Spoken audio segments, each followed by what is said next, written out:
Samajwadi party के समस्त कार्यकर्ता थे और मुझे बहुत ही इस बात का बहुत अफसोस होता है कि हम जैसे जो जिम्मेदार पदों पे रह चुके जो पदाधिकारी हैं, जनप्रतिनिधि हैं, वो भी अगर इस तरह के आतंक को हम प्रशय देंगे तो आने वाला वक्त जो है वो सभी के लिए बहुत दुर्भर होने वाला है। कल मुख्यमंत्री आप क्षेत्र के विधायक कितने दिनों से गैंग सक्रिय था, क्या जानकारी थी? क्या आपको जानकारी? नहीं, देखिए इस गैंग के विषय में तो वो मुझे कोई जानकारी नहीं थी। फरसा गैंग का विषय का चर्चा बहुत दिन पहले हमने सुना था, जिसको लेकर मेरी कप्तान के साथ समस्त लोगों से बात भी हुई थी और उसकी कमर तोड़ने का भी काम हम लोगों ने 1.5 साल के अंदर किया था। 1.5 साल से उनकी कोई किसी तरह की सक्रियता की कोई खबर नहीं थी, सब अंडरग्राउंड थे।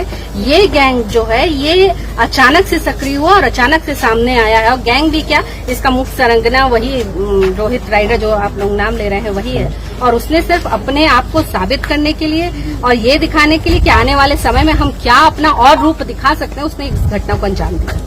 तो जो जनप्रतिनिधि जो उसको बचा रहे उन पे कार्रवाई क्यों नहीं हो रही? बिल्कुल, मैं तो उसमें मैंने स्पष्ट बात की है और कल महाराज जी ने भी जितने साफ निर्देश दिए हैं कर्मचारियों को, अधिकारियों को, कि इसमें जो भी व्यक्ति लिप्त पाया जाए, खोजो कि किसका किसका कनेक्शन है। और अगर किसी का भी कनेक्शन पाया जाए, मैं आपको वादा करती हूँ कोई भी ऐसा व्यक्ति जिसका इसमें कनेक्शन मिलेगा उसको छोड़ा नहीं। ये गुंडे समाजवादी पार्टी के थे? निश्चित तौर पे जो जय समाजवाद तय समाजवाद लिखते हैं, जो लिखते हैं कि अखिलेश यादव जिंदाबाद, जो लिखते हैं कि 400 पार कहने वाले कहाँ गए, वो मेरी पार्टी के तो 400 पार कहने वाले कहाँ गए नहीं हो सकते हैं ना।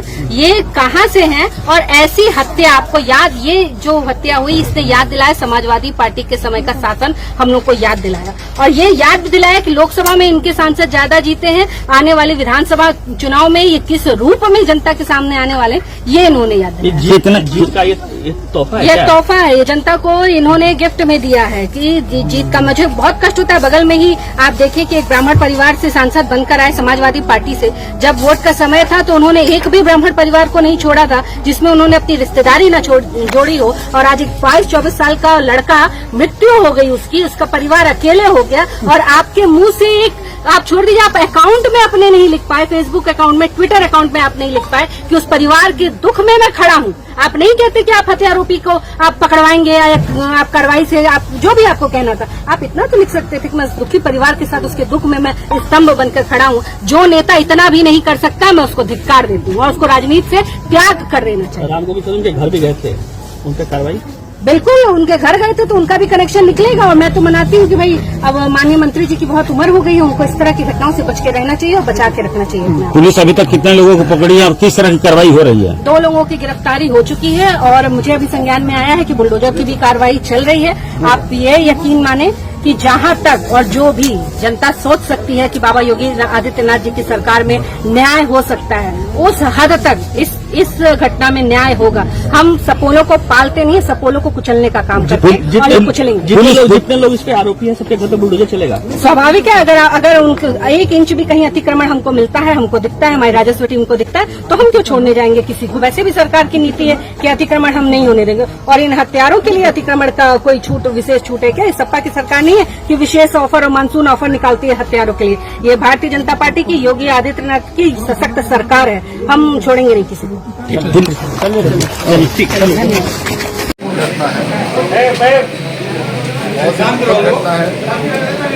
हमारी जो स्थानीय माननीय विधायिका हैं श्रीमती केतकी सिंह जी, हमारे पूर्व मंत्री नारद राय जी, माननीय पूर्व विधायक जी सुरेंद्र सिंह जी, सब इस घटना को लेकर जो प्रभावी कार्रवाई होती है उसमें लगे हुए हैं। हम लोगों को भी जानकारी मिली, इकलौता बेटा था, बुजुर्ग पिता है, संवेदना व्यक्त करने के लिए हम लोग भी आए हैं। ढांढस बताया है, विश्वास दिलाया है कि माननीय योगी जी की सरकार है, पूरी कड़ी कार्रवाई होगी, जो भी कड़ी कार्रवाई हो सकती है कानून के दायरे में रहते हुए वो कार्रवाई होगी। और आप सब पत्रकार साथियों को पता भी होगा, गिरफ्तारियाँ शुरू हो चुकी हैं, 2 अपराधी गिरफ्तार हो चुके हैं, बाकी कई सारे कस्टडी में हैं, उनसे पूछताछ हो रही है। इस पूरी घटना में जो लोग भी शामिल हैं वो बख्शे नहीं जाएंगे। हम सब इस परिवार को न्याय दिलाएंगे। हमारी माननीय विधायिका जी, माननीय मंत्री जी, माननीय पूर्व विधायक जी पूरी तौर पे परिवार के साथ निरंतर संपर्क में हैं। उत्तर प्रदेश के डीजीपी से भी हम उनकी बात हुई है। जो ये गैंग का नाम आप सबकी तरफ से आ रहा है, जो पत्रकार साथियों ने बताया, तो ये गैंग है। आप सब विश्वास रखिए, जब इस प्रदेश में मुख्तार अंसारी गैंग नहीं बचा, जवाती अहमद गैंग नहीं बचा, तो बलिया में कोई उभरता हुआ गैंग भी नहीं बचेगा। जो भी इस घटना में शामिल है उसके खिलाफ कड़ी कार्रवाई होगी। क्या मानते हैं आप कि पुलिस की लापरवाही इस घटना में हुई है? जैसे कि आपको जो भी जानकारी मिलेगी? देखिए, मुझे लगता है कि पुलिस को जैसे ही जानकारी मिली, पुलिस ने अपना काम करना शुरू किया। घटना दुर्भाग्यपूर्ण है।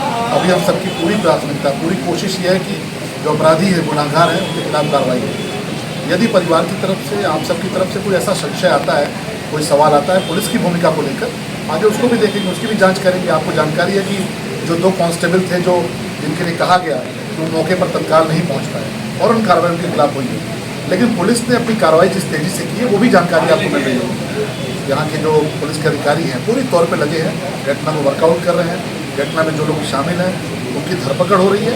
आगे अगर आपकी तरफ से लगता है या परिवार की तरफ से लगता है किसी पुलिस वाले की भी जाँच होनी है, वो आगे का विषय है, उसको भी करेंगे। ये परिवार के लिए कुछ आर्थिक सहायता के लिए क्या शासन में पहल करेंगे? देखिए, सार्वजनिक विषय नहीं है, उनके परिवार से हम सबका व्यक्तिगत जुड़ाव, शासन की ओर से कुछ पहल आपकी ओर से? जुड़ाव उनके परिवार से हम सबका, यहाँ के जो जनप्रतिनिधि उनका भी जुड़ाव है। हमारी उनसे बात हुई है, कुछ अपनी उन्होंने बातें रखी है, वो बात हम सब माननीय मुख्यमंत्री के समक्ष रखेंगे। व्यक्तिगत तौर पे हम सब जो मदद कर सकते हो मदद करेंगे। बाकी शासन के स्तर पे क्या व्यवस्था है, नियम क्या बनते हैं, उसके आधार पर जो हो सकता है हम सब प्रयास करेंगे। मंत्री जी, आप क्या कुछ कहेंगे घटना के बारे में? विस्तार से माननीय विधायक जी ने घटना से संबंधित लोगों के खिलाफ क्या क्या हुआ है और क्या हो जाएगा, इस पर प्रकाश डालने का काम किया है। आप देख रहे होंगे कि घटना के तत्काल बाद हमारे क्षेत्रीय विधायिका कीर्ति सिंह जी ने बहुत सक्रिय होकर के लोगों से रिश्ता बनाया, जानकारी किया, नेतृत्व को इससे अवगत कराया। सरकार के हर स्तर पर सहयोग का अभी आश्वासन माननीय विधायक जी ने आपको।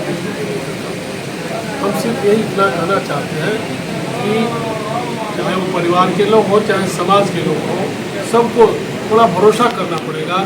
समय लगेगा, न कोई इस घटना में शामिल होने वाला हत्यारा बचेगा और न उसका कोई सहयोग करने वाला बचेगा।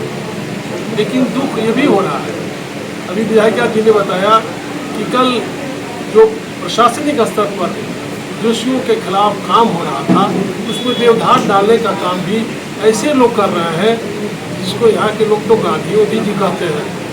तो गांधी जी किसी जाति के तो नहीं थे, मददगार, सहयोगी। तो गांधी जी को गांधी जी की भूमिका में रहना चाहिए। जो हत्यारे हैं उनके सहयोग में खड़ा नहीं होना। और जिसकी हत्या हुई है उसके दरवाजे पर अभी तक लोगों ने संवेदना व्यक्त नहीं किया। उससे भी बड़ा दुख है कि माननीय अखिलेश यादव जी छोटी छोटी घटनाओं में किसी को छुरा लग जाता है तो प्रतिनिधिमंडल भेज देते हैं। इतनी बड़ी घटना हो गई, 4-5 दिन हो गया, अभी प्रतिनिधिमंडल का कोई जिक्र नहीं हुआ। और यहाँ के जो उनके प्रतिनिधि हैं वो हत्यारों को बचाने की साजिश कर रहे हैं। माननीय विधायक जी ने बताया है कि जो साजिश करेगा हत्यारों को बचाने का, उसके खिलाफ भी कड़ी कार्रवाई होगी। इस पे कुछ राजनीति भी हो रही है, देखिए बहुत कुछ को संरक्षण भी दिया जा रहा है। बिल्कुल बहुत दुख की बात है कि इतने मर्माहत कर देने वाली घटना पर भी लोग राजनीति करने से बाज नहीं आए। ये घटना तो ऐसी थी जिसमें समाज एकजुट होकर उस परिवार को ढांढस बंधाता कि हम हैं आपके साथ, अभी हम सब हैं। परंतु बहुत ही चौक की बात है कि अपने आप को जनप्रतिनिधि कहने वाले, अपने आप को समाज का नेता कहने वाले सिर्फ एक जात के नेता में कैसे तब्दील हो जाते हैं, ये देखने का विषय है और बहुत शर्मनाक विषय है। कुछ शासन स्तर पर आपकी ओर से भी कुछ कल मुख्यमंत्री जी से जी कुछ परिवार के लिए? बिल्कुल, हम लोग की बहुत डिटेल में बात हुई है माननीय मुख्यमंत्री जी से और मैं बहुत खुश हूँ कि जिस तरह मुख्यमंत्री जी ने इस मुद्दे को गंभीरता से लिया और उसके बाद जिस तरह कठोर कार्रवाई हो रही है, तो ये दिखाता है कि मुख्यमंत्री जी कितने संवेदनशील हैं इस मुद्दे को लेकर। और रही परिवार की बात, तो ये परिवार की बात है, मैं भी उस परिवार का अंग हूँ। तो जब परिवार की बात है तो मैं पीछे कहीं नहीं हटूंगी और ना मेरे मुख्यमंत्री हटेंगे। और आप ये निश्चिंत रहें कि उस परिवार का भरण पोषण की व्यवस्था भी कराना हमारी जिम्मेदारी है, निश्चित तौर पर कराएंगे। ये प्रेस की बात नहीं है, ये मीडिया की बात नहीं है, ये अपनों की बात है, तो अपनों तक नहीं।